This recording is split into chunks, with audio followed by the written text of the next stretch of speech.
Logement à présent, alors que la trêve hivernale qui empêche les expulsions débute vendredi, faisons un état des lieux à Nice. Un an après l'occupation de la Maison Blanche par des associations de mal logés, la situation n'a pas évolué. Voyez ce reportage. Qu'est-ce qu'on va faire aujourd'hui? On va aller à la CAF.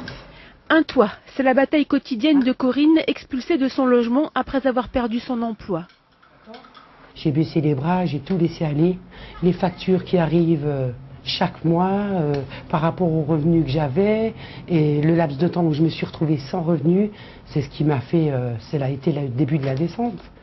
Depuis, elle voyage dans des hébergements d'urgence, seule solution proposée par les services sociaux.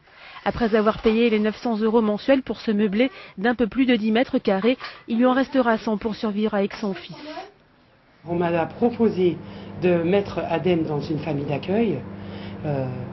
C'est inconcevable dans ma tête parce que le petit, il me touche l'oreille le soir pour s'endormir.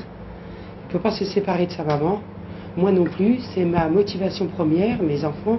Dans cette situation, Corinne est extrêmement fragile. Si je pouvais au moins trouver ce petit appartement-là pour me poser, pour avoir mes points de repère et pour pouvoir m'organiser pour réintégrer une vie sociale normale, dans le sens où de retrouver un emploi, ne serait-ce que pour mon estime de moi-même. Dernier recours pour Corinne, les associations, mais elles aussi peinent à voir leurs projets se réaliser.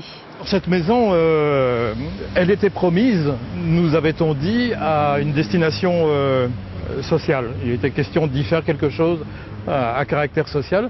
Nous sommes à plus d'un an de l'occupation de cette maison. Je constate qu'elle est toujours vide, inoccupée. Adem vient d'avoir 4 ans, il espère fêter son 5e anniversaire dans une vraie maison.